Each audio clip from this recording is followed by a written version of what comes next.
Well, listeners, there is absolutely no secret that the Butterfly Effect is one of my favourite Aussie bands of all time. So I was very, very excited when they announced that they would be doing a 20th anniversary tour to celebrate the 20th anniversary of Begins Here. So we thought we would actually get one of the members of the band on the phone today to chat a little bit about this amazing tour that's coming up and also reflect on the last 20 years of the band as well. So welcome to the program, Ben. Hey guys, thanks for having me. No worries at all. Now, Ben, this is a monumental tour. There are so many people out there I know who are massively excited about being able to see you guys go out there and play Begins Here in its entirety. Tell us a little bit about how you feel about being able to get back out there and play Begins Here again. Look, this for us, there's been a few emotions over the last probably 6 months. Excitement, definitely. Anxious. Trying to reload some of those parts that we played 20 years ago has been somewhat tricky, but I feel like we're almost there. The response is overwhelming. This is the fastest, largest selling tour we've ever done in our career. So if you had have asked me that we might have an accolade like that 20 years on from the album coming out, I would have been, I probably wouldn't have believed you. So we're incredibly fortunate to be in this position where we can tour this album in its entirety and be having a blast hanging out with each other. 2 decades later. Yeah, I was going to ask you, what has it been like going back and rediscovering some of these songs, but it sounds like it's been a little bit of an anxious time going back and doing that. I guess it's maybe, I mean, the anxiousness these days just comes from, I get anxious about performing. It's a weird thing that's crept into my life over the last few years, and so I've taken every step to make sure that I know exactly what I'm playing, and as I said, it's basically drilled into my mind so that I don't have to worry about any of that stuff and can just enjoy the fun of it. It's been really good going back into the songs and actually getting a chance to sort of fix up some things that you maybe in hindsight wouldn't have played a certain way or laid down in a certain fashion back in the day. So I've really enjoyed that. Actually, kind of updating my parts has been excellent. And obviously, as I'd like to think we've all gotten a little bit better as we've gotten older at our instruments. So there's a bit more freedom, which has been probably the funnest part of getting ready for the whole thing. Is really just kind of getting back into those tracks and then getting on top of it to a point where we're all quite comfortable. So it's been really good. So tell us a little bit about the journey with this tour. Was this something that you guys had been talking about for a few years with that 20th anniversary coming up, or was it something that you kind of just all decided one day that, hey, let's make this happen? Look, I 8 months ago, or maybe let's say a year ago, I wouldn't have thought that we would have done a tour like this. It was not really something that was on our radar. Just like we're all working full time these days, and it just didn't seem like something that would be fun or that would fit sort of what we once knew of the music industry as an idea that you might go out and do. But once we kind of actually floated the idea in the room and sort of got our tour manager on board, and he's probably more immersed in the music industry than we are. We're kind of outsiders these days. So it actually it is a great idea. It's a great way to present a timepiece, and music's changed a lot from when we were younger, where you would buy an album, you would eagerly anticipate the release date, and you would be at Sanity or whatever, HMV or whatever your local record store was, Skinny's up here, and being there on a Monday morning to grab that CD when it first came out was a real experience to take home and look at the artwork and listen to it in its entirety. And that's kind of, for me, that's actually, I realise is what this experience is. It's that same thing. People these days are, and I'm guilty of it, are digesting music in quite not disposable ways because because people still have the same connection with music. But you don't get albums from start to finish unless you buy vinyl or download maybe from one of the platforms. But usually you're just listening to one track, and then Spotify will give you another one and then another one. And the way that we sort of put these albums together was thought out, and you wanted people to listen to it from start to finish. So it's nice to get this opportunity to present it from start to finish with a little bit more as well. Take a keyboardist out with us and help strings and that sort of thing as well. So try and really make it the journey that we tried to make it when we first put it together back in 2003.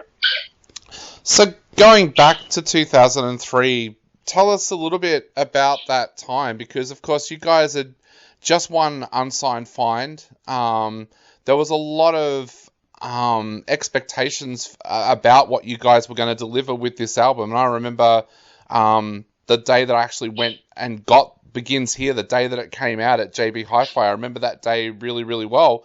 What was that like for you guys? Like, after winning Unsigned Find, there was that expectation that there was going to be something special with this first album. Did you guys kind of feel that pressure? Absolutely. Yeah. I think across each of those, like each release after the EP, there was definitely that the pressure of writing what we thought was good music, and then I mean the way that I assume most bands start is that you enjoy playing music and have a group of people you enjoy playing music with, and from there you write some songs, and then for people to enjoy it as much as you do is obviously a plus. But then once you realise that there is that connection, then you'd always have that little bit of trepidation around, oh shit, well, can we write another song that people will like? And maybe in hindsight, it's probably stressing for no real reason, because the sum of the parts is what people like. A lot of the sound of Kurt's songwriting and Clint's vocals in the way that we did it. But I do always remember that from each release, I think Crave was the first song written after the EP, and that came like a couple of months afterwards. And there definitely was a feeling that we wouldn't get there. We wouldn't get enough to put an album out, and eventually came together. And afterwards, you're like, actually, we did pretty good. That's all right. And then the same thing with Imago. You kind of for 6 months to a year, you can't write anything that's decent, and then you start to find the direction that the next one's going to go, and then they start to fall into place. Obviously, that was a longer wait. It was 3 years, I think, on that one. But you have Phoenix, which stopped in the meantime. But it came together right at the last minute. That was also something else I remembered about it. I think I remember listening to most of what Clint had done on a drive from Brisbane to Adelaide back in the day, when we used to just get in the Tarago and go, and it wasn't quite there. So then we came back and did like another 2 days in the studio with the vocals, and that's when The End of Feeling Silence came out, and the chorus of Beautiful Mind, I believe. So 2 pretty big parts of the record, I think. So yeah, look, it was a great time. I look back upon it and ask myself the question, like, how did we know what we were doing? So we really didn't. We were just flying by the seat of our pants. And that was just kind of what was coming out of us at the time. It wasn't too deliberate. It was just, like I said before, it was just the sum of the parts. And I'm very proud of it. Yeah. The connection that people had with the album as well from the very start. Like, I know people that went out there and bought the album and fell in love with it from the very first listen. There were people out there saying that it was the greatest debut album from an Australian band of all time and things like that. Did that surprise you, all of that coming back towards the band as well? I think, to be honest, for us, it was never... I tried to stay clear of those kinds of comments, just purely because it just makes it even harder for next time, Yeah. We were what we were really focused on was just staying really active and really busy and trying to grow, by touring more and just trying to be better, in the hope that would lead to the success that would ultimately, I guess, be a successful career. Um, but as a general rule, we tried not to buy into any of that kind of thing because there's always there's always hype around bands and that sort of thing. And sometimes if you're not getting it, you feel a little bit left out. And then sometimes when you're getting it, it just adds pressure. But I think one of the really interesting things that I remember from that period of time was when we went and did showcase shows in LA and New York, end of 2003. We played home back and flew out the next morning with a big headache. And getting to America, and there was a band called Jet. I think it was Jet. Yep. And they were massive, and they really weren't much on the radar here at all. I think that was Jet. It wasn't the Vines because the Vines had already broken. I think Jet was the next one, and it was quite interesting to go overseas and see, an